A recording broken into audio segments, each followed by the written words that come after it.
کہ میں اب ایسی شخصیت کو بلانے جا رہا ہوں جس کا تعلق شہر اولیاء سے ہے، اور شہر اولیاء یعنی ملتان 2 دفعہ best writer awards P T V سے لے چکے ہیں، 2 مرتبہ best writer award Lux style award لیا ہے۔ آپ پرائڈ آف پرفارمنس ہیں، کئی ڈراموں کے رائٹر، آدھے چاند کی رات، طرز احساس، ادھوری کلیات، ان کی کتابیں۔ آپ کے بھرپور تالیوں میں بغیر تعارف کے اصغر ندیم سید۔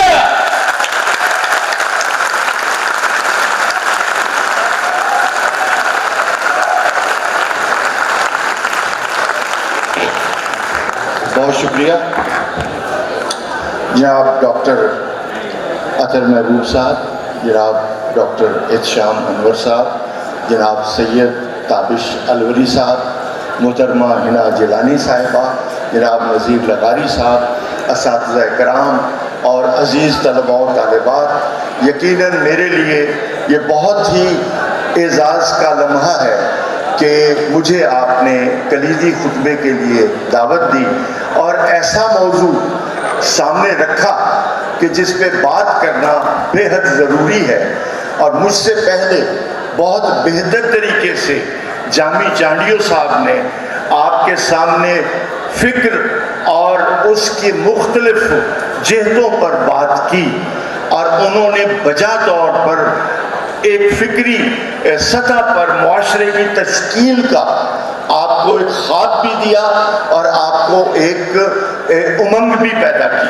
تو میں ان کا مشکور ہوں کہ بہت ساری باتیں جامی چانڈیو صاحب نے جو مشکل باتیں تھیں ان کو بہت آسان طریقے سے آپ کے سامنے رکھ دیا۔ میں اپنے وقت کے اندر رہتے ہوئے ادب اور ثقافت کے جو آپس کے رشتے ہیں اور اس کی جو نوعیت رہی ہے، جو تاریخ ہے ہماری ادب کی، انسانی تاریخ ہے، اس پہ بات کروں گا، لیکن اس سے پہلے میں آپ کو شریک کرنا چاہتا ہوں ایک خوش قسمتی میں کہ جو آپ کو حاصل ہے کہ آپ کے پاس ایک بہت بڑا ورثہ خواجہ غلام فرید کی شکل میں موجود ہے۔ اس ورثے کی امانت آپ کے پاس ہے۔ خواجہ غلام فرید نے جو شاعری کی، اگر وہ دنیا کی تمام زبانوں میں ترجمہ ہو جاتی تو یقیناً وہ دنیا کے چند عظیم شاعروں میں شامل تھے، اب بھی ہیں، لیکن شاید دنیا ان سے اتنی واقف نہیں ہے۔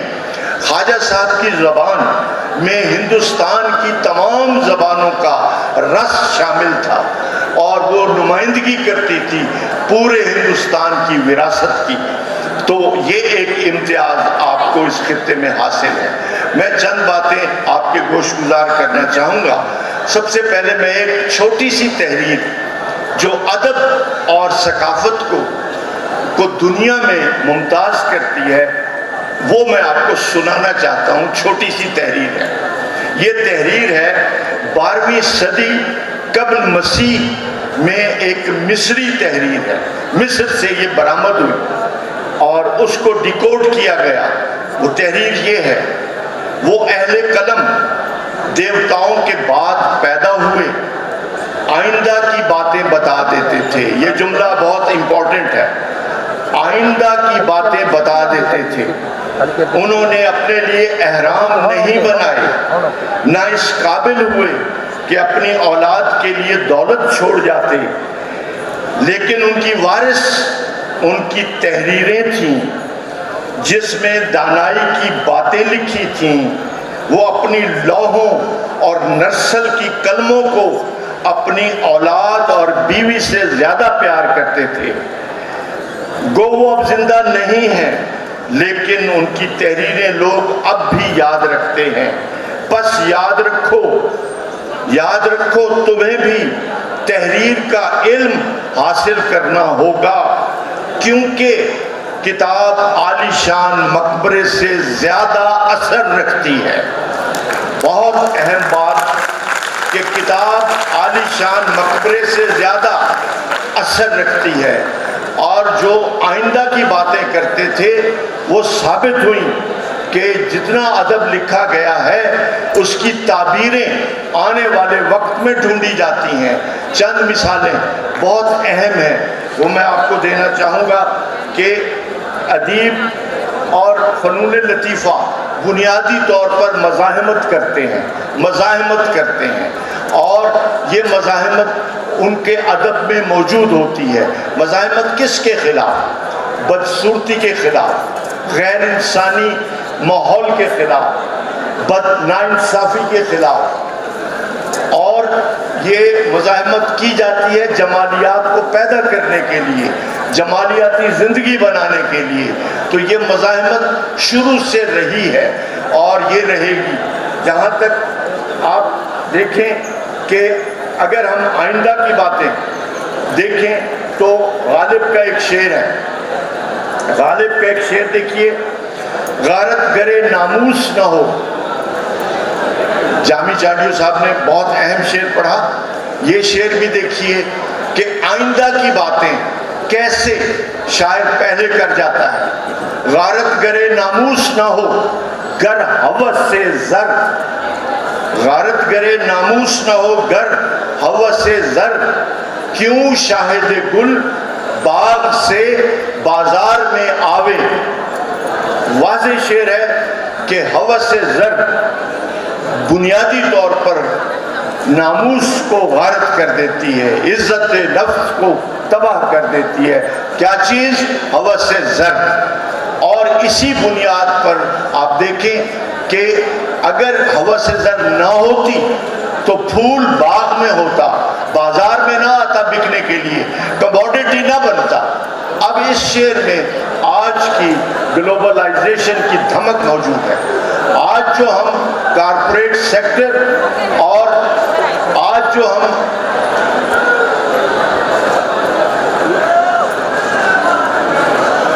بہتر ہے آپ تشریف لے جائیں تو تھینک یو.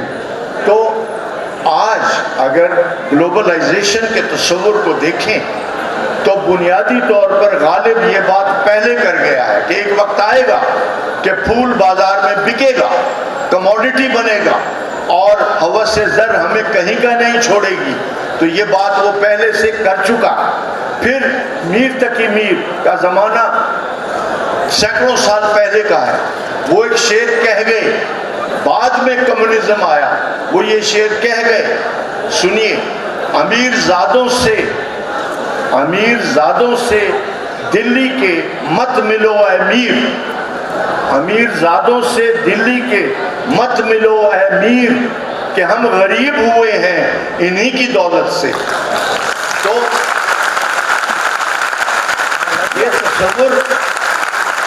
یہ تصور میر دے چکا ہے کہ جب دولت جمع ہوگی تو پھر ملک غریب ہو جائے گا اور ہم غریب رہیں گے.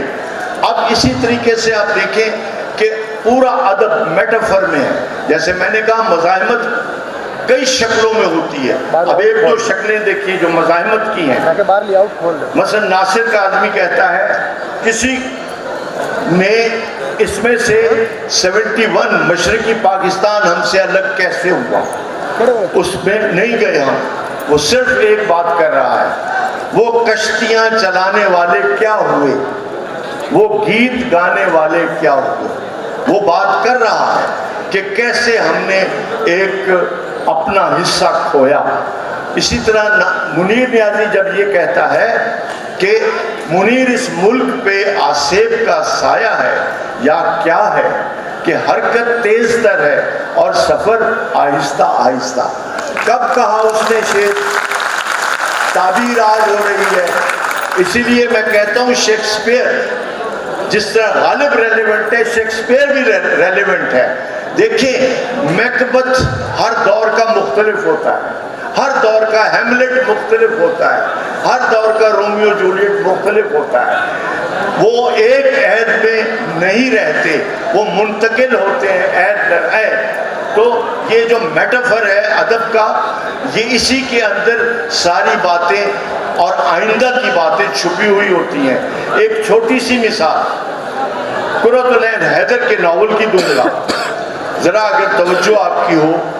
آگ کا دریا انہوں نے پاکستان میں لکھا اور اسی پہ جب تنقید ہوئی تو وہ ہندوستان واپس چلی گئی. لیکن اسی آگ کے دریا میں ایک جملہ ہے، وہ آپ کو بتانا چاہتا ہوں کہ ان کو اس وقت نہیں پتا تھا کہ ہندوستان کیا شکل اختیار کرے گا، لیکن وہ جملہ بتا رہا ہے کہ مودی کا دور آئے گا، وہ جملہ بتا رہا ہے کہ ایک وقت آئے گا مودی آئے گا، حالانکہ وہ 58 میں لکھا گیا ہے، اس میں ایک جملہ ہے، توجہ کیجئے، نعیم جو میں مرکزی کردار ہے آکسفورڈ سے پڑھ کے آیا ہے اور وہ ایک انٹرویو دے رہا ہے، انٹرویو دے کے آیا، اس سے ایک کردار پوچھتا ہے تم نے انٹرویو دیا کیا بنا، جملہ آ رہا ہے قرۃ العین حیدر کا، غور طلب ہے، نعیم کہتا ہے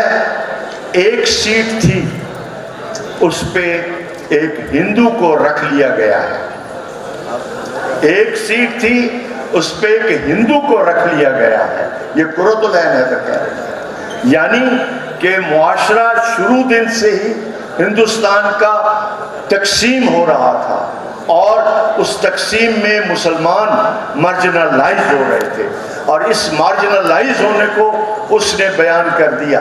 تو یہ ہوتی ہے مزاحمت اور یہ ہوتا ہے ادب کا کردار۔ اب میں آپ کو ایک مثال مصوری کی دیتا ہوں۔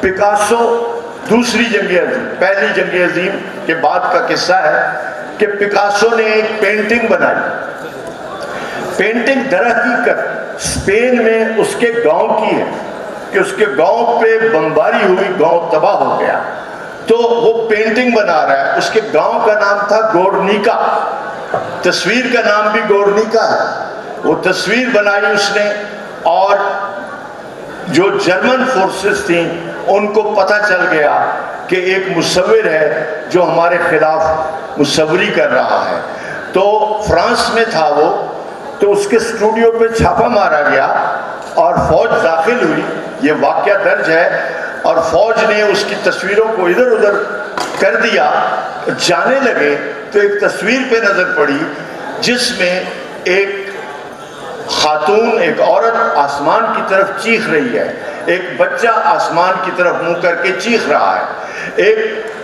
ایک بھینس آسمان کی طرف چیخ رہی ہے، یہ تصویر ہے مکمل۔ تو اس نے کہا یہ تصویر کس نے بنائی ہے؟ فوج پوچھتی ہے، فوجی پوچھتا ہے یہ تصویر کس نے بنائی ہے؟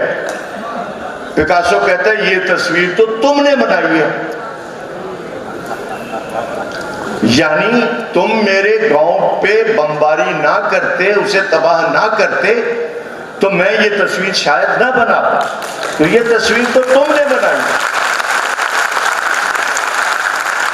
تو یہ ہوتی ہے مزاحمت کہ کس طریقے سے کی جاتی ہے اور کس طریقے سے فنون لطیفہ آپس میں جڑتے ہیں۔ بریخت کی ایک مثال لیجیے، اب دیکھیں کہ ماریو پوزو نے گاڈ فادر لکھا، اپنے وقت کا گاڈ فادر ہے، لیکن مجھے بتائیے کیا ہر معاشرے میں گاڈ فادر نہیں ہے؟ کیا ہر ملک میں گاڈ فادر نہیں ہے؟ تو یہ میٹافر ہے جو بدلتا رہتا ہے، جو اپنا رنگ بدلتا رہتا ہے، کبھی ادھر کبھی ادھر۔ تو ادب کو معمولی نہ سمجھا جائے، ادب کے گہرے مفاہیم ہوتے ہیں اور اپنے وقت میں نہیں ہوتے، ٹرانسینڈ کرتے ہیں، ٹرانسینڈ کر کے اگلے وقتوں میں چلے جاتے ہیں اور اگلے وقتوں میں ان کی تعبیریں ہوتی ہیں، بے شمار افسانے۔ ایک افسانہ انتظار حسین کا دیکھیے، کسی نے اس وقت IMF کا تصور نہیں تھا مگر وہ ایک افسانہ لکھ رہا ہے، ایک کہانی لکھ رہا ہے، مگر اس کو نہیں پتا کہ یہ کہانی جائے گی کس طرف کو۔ کہانی کا نام ہے کایا کلپ۔ ایک شہزادہ اس کی شہزادی کو ایک دیو اغوا کر لیتا ہے اور ایک غار میں لے جا کے چھپا دیتا ہے۔ شہزادہ اس کی تلاش میں جاتا ہے اور اس غار میں پہنچ جاتا ہے، دیو سے چھپ کر۔ دیو جب دن میں چلا جاتا ہے تو وہ شہزادی اس کو کہتی ہے میں تجھے مکھی بنا دوں گی جب وہ آئے گا، تو تم مکھی کی شکل میں یہاں رہے گا، جب وہ جائے گا تو انسان کی شکل میں واپس آ جائے گا۔ اب یہ سلسلہ چلتا رہتا ہے، 1 رات 2 رات 10 30 راتیں وہ مکھی بنتا رہتا ہے۔ ایک وقت آتا ہے وہ مکھی سے انسان بننا چاہتا ہے، بن نہیں سکتا، کیونکہ اس اس کو مکھی کی سرش اس کے اندر ٹرانسفارم کر چکی ہے. اب وہ مکھی کی شکل ہی رہے گا ساری زندگی. یاد رکھیں جب IMF سے پہلا قرضہ لیا تھا تو ہمیں اس کا خیال نہیں تھا کہ ایک وقت آئے گا ہم بھی مکھی بن چکے ہوں گے, اٹھنا چاہیں گے اٹھ نہیں سکیں گے. یہ ہوتا ہے ادب کہ اس کی تعبیریں کہاں پہنچتی ہیں, اس کو آپ کہاں ریفرنس کر کے دیکھ سکتے ہیں. اسی طریقے سے بریخت کا ایک مشہور جملہ ہے, وہ آپ کی نظر کروں گا. گلیلیو جو سائنٹسٹ تھا جس کو دیوتاؤں نے, پنڈتوں نے موت کی سزا دی, کیوں کہ وہ کہتا تھا زمین سورج کے گرد گھومتی ہے. وہ کہتے تھے نہیں, یہ نظام قدرت میں خلل پیدا کر رہا ہے. ٹرائل ہوا, پھانسی کی سزا ہو گئی. اب آخری رات اس کی بیٹی اس سے ملنے گئی, کہا کہ دیکھیں آپ صبح انکار کر دیں کہ جو آپ نے کہا تھا وہ غلط تھا اور جان چھڑا لیں. شاگرد کہتے ہیں نہیں, آپ نے سچ ہی بولنا ہے. صبح گلیلیو آتا ہے اور وہ کہتا ہے کہ جو میں نے کہا تھا وہ غلط کہا تھا. اس طرح اس کی جان بچ جاتی ہے. لیکن اب وہ واپس آ رہا ہے عدالت سے اور سیڑھیوں پہ ہے, شاگردوں کا گروہ ادھر ہے. وہ کہتے ہیں افسوس کہ آج ہماری قوم ایک ہیرو کو جنم دینے سے رہ گئی. یعنی آج تم جھوٹ نہ بولتے تو آج ہمیں ایک ہیرو مل جاتا جس کو پھانسی ہو جاتی اور ہم اس ہیرو کو اٹھائے پھرتے. اب یہ بات شاگردوں نے کی تو گلیلیو مڑا اور اس نے ان کو کہا سنو, افسوس ہے اس قوم پر جسے ہر روز ایک نیا ہیرو چاہیے. افسوس ہے اس قوم پر. اب آپ اس کو ملائیں اپنی قوم پہ.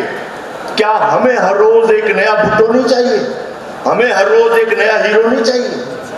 یعنی جس کے سہارے ہم آگے چلیں.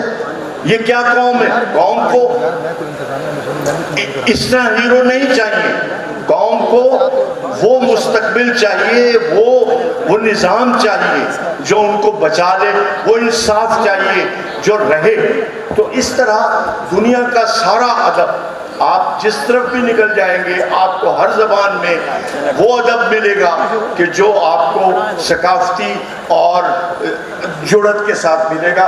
ایک بات اور بہت اہم ہے, آئینسکو کا ایک پلے ہے دا چیئرز. یہ دیکھیے کہ یہ ہم پہ کیسے آ رہا ہے. اب دیکھیں ادب تو کسی اور ملک میں لکھا جاتا ہے, منتقب ہم پہ ہو رہا ہے. یہی دنیا میں کہ بڑے ادب کی نشانی ہے. آئینسکو نے ایک ڈرامہ لکھا دا چیئرز, کرسیاں. ایک ریٹائرڈ بیوروکریٹ اپنے گھر دعوت دے رہا ہے کہ میں ریٹائر ہو گیا ہوں تو میں آخری خطبہ دینا چاہتا ہوں. تو ملک کے تمام بڑے لوگوں کو بلاتا ہے, پرائم منسٹر, صدر. سٹیج پہ صرف کرسیاں پڑی, نوک ہوتی ہے, کھولتا ہے, وہاں کوئی نہیں ہے. لیکن وہ کہتا ہے آئیے جناب صدر بیٹھیے. صدر نہیں ہے, وہ پریٹینڈ کرتا ہے اور اس کو بٹھاتا ہے. پھر نوک ہوتی ہے, وزیر اعظم آتا ہے, سپہ سالار آتا ہے, تمام معاشرے کے لوگ آ کے بیٹھ جاتے ہیں. کرسیاں بظاہر خالی ہیں لیکن وہ پریٹینڈ کر رہا ہے کہ وہ موجود ہے اور ان سے باتیں کر رہا ہے. پورا پلے اکیلا آدمی کر رہا ہے اور کرسیاں ہیں خالی. اینڈ میں وہ خطبہ دیتا ہے اور وہ کہتا ہے کہ پہلی بات تو یہ ہے کہ اس نظام نے میری زبان رکھ لی ہے گروی, میں بول نہیں سکتا. مجھے نہ بولنے کی تربیت دی گئی جس کی وجہ سے آج میں لکنت میں ہوں, میں صحیح بات نہیں کر سکوں گا. لیکن پھر ایک جملہ کہتا ہے لیکن آپ کو سمجھ تو آ گئی ہوگی کہ آپ لوگ انسان نہیں تھے, آپ لوگ شخصیت نہیں تھے, آپ لوگ صرف کرسیاں تھے جو کرسی کی شکل میں معاشرے میں رہے ہیں, انسان کی شکل میں نہیں رہے.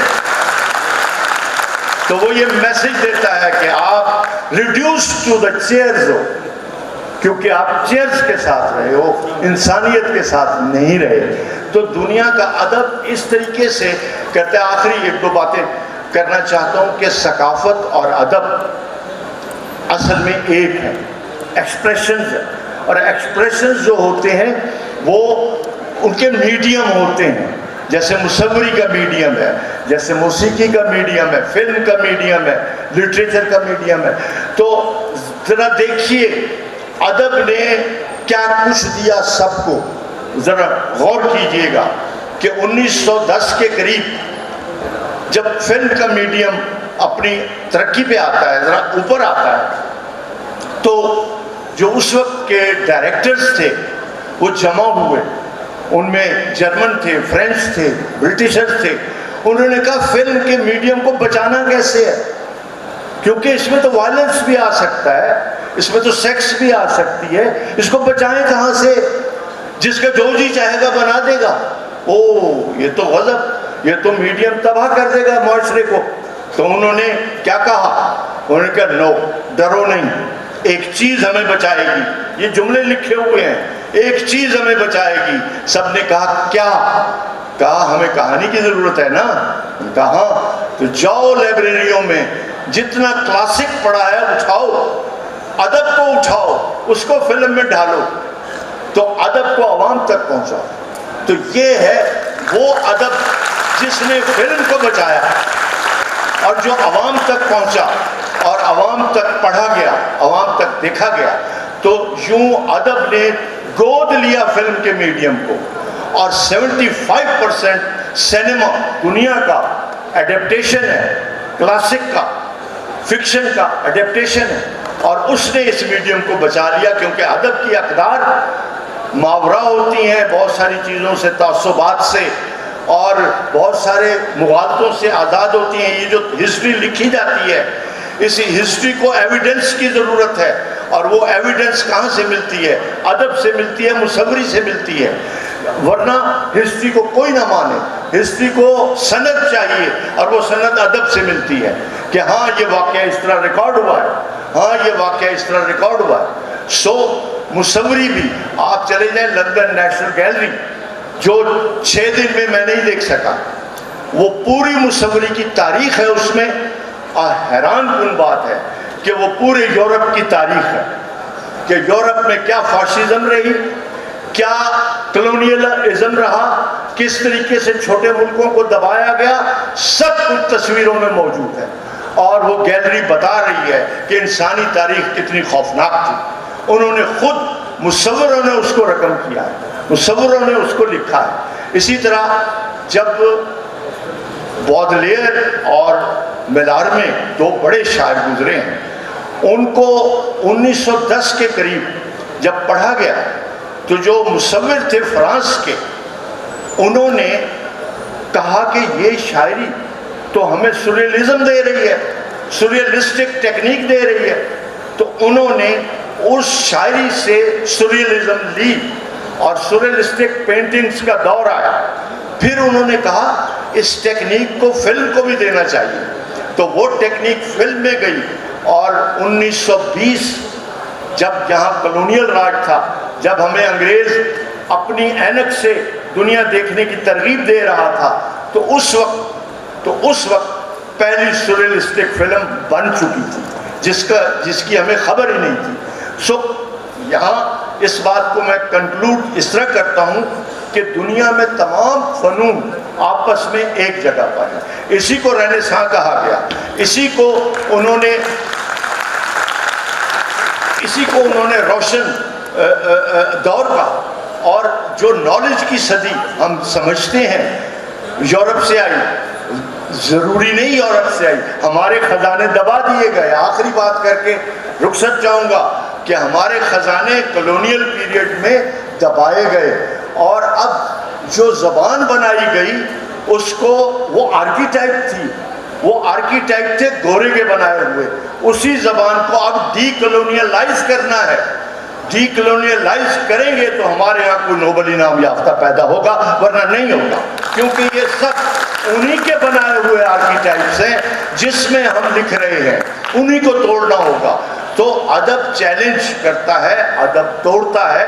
آخری بات کر کے رخصت چاہوں گا کہ انگریز نے داستانوں پہ کو بین تو نہیں کیا، اس کے اوپر پردہ ڈالا۔